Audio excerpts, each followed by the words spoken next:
میرے پاس بعض ایسے مریض بھی آتے ہیں اور وہ مردانہ کمزوری کا شکار ہوتے ہیں، طرح طرح کے ملٹی وٹامن، طرح طرح کے سیرپ، وقتی گولیاں، اس کے علاوہ مختلف حکامات سے علاج معالجہ کروا کے آتے ہیں۔ ایک ہارمون کا ٹیسٹ ہے، جبکہ طب قدیم کے اندر ٹیسٹوسٹیرون کا کوئی ذکر نہیں ملتی۔ جو شخص عورت کے ساتھ جماع پر قدرت حاصل نہیں کر سکتا یا قدرت نہیں رکھتا، وہ مردانہ کمزوری کے زمرے میں آتا ہے، وہ ذوفبا کے زمرے میں آتا ہے، وہ نامردی کے زمرے میں آتا ہے۔ میرا تو خودکشی کو دل کرتا ہے جب میں عورت کے سامنے جاتا ہوں تو میرے بھائی ایسے افراد کے لیے جو بالکل نامردی کے اور ذوف کا شکار ہوں، ان کے لیے ایک بہت زبردست سا میں آپ کے سامنے نسخہ بیان کرتا ہوں۔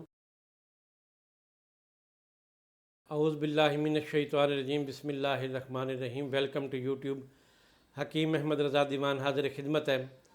احباب، میرے پاس بعض ایسے مریض بھی آتے ہیں جنہوں نے مختلف ٹیسٹ، جو ہارمونل ٹیسٹ ہوتے ہیں، وہ کروائے ہوئے ہوتے ہیں اور وہ مردانہ کمزوری کا شکار ہوتے ہیں۔ طرح طرح کے ملٹی وٹامن، طرح طرح کے سیرپ، وقتی گولیاں، اس کے علاوہ مختلف حکامات سے علاج معالجہ کروا کے آتے ہیں۔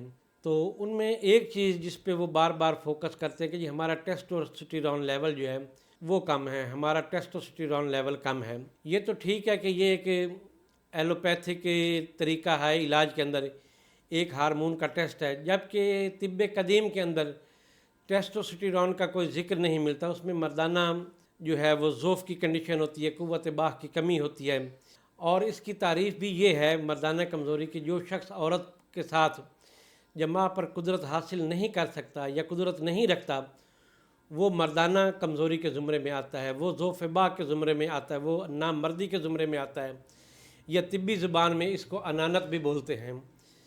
تو ایسے مریض جن کو بالکل سرے سے شہوت آتی ہی نہیں، ان کے اعضائے رئیسہ انتہائی کمزور ہو چکے ہوتے ہیں، جگہ جگہ سے در بدر سے علاج معالجہ کروا کے تھک چکے ہوتے ہیں، تنگ آ چکے ہوتے ہیں۔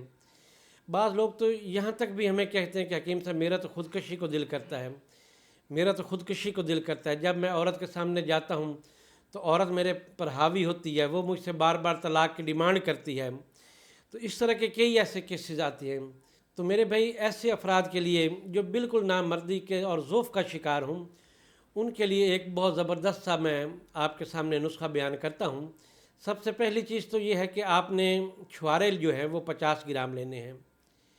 50 گرام آپ نے گوند ککر کی لینی ہے، 50 گرام آپ نے چلغوزہ لینا ہے، 50 گرام آپ نے پستہ لینا ہے۔ اب اس کے اندر آپ نے 20 گرام ریگ ماہی، 20 گرام جنبی دستر، 10 گرام آپ نے تریاک، 20 گرام ماہی رومیاں، اور 6 گرام کی جو مقدار ہے وہ ازراکی مدبر آپ شامل کر سکتے ہیں، اور اس کو شہد کی مدد سے آپ معجون تیار کریں۔ جس وقت یہ معجون آپ تیار کر چکے، اس کا پاؤڈر تیار ہو چکا ہو، تو اس میں 6 گرام آپ نے زعفران شامل کرنا ہے، 1 تولہ آپ نے کشتہ چاندی استعمال کرنا ہے، 1 تولہ کشتہ مرجان استعمال کرنا ہے۔ ان تمام تر چیزوں کو باہم مخلوط کر کے، ہم آمیز کر کے ایک حصہ ہے۔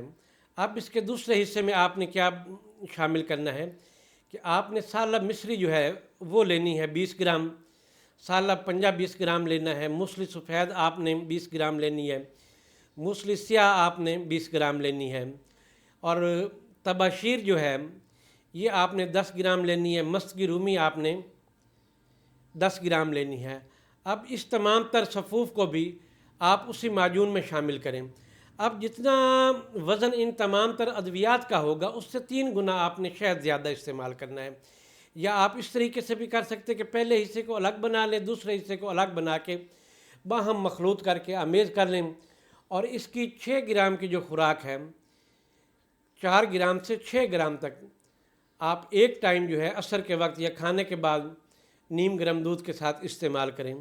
انشاءاللہ تعالی نامردی کی جو کیفیت ہے وہ ختم ہو جائے گی۔ اجازت دیں، اللہ حافظ۔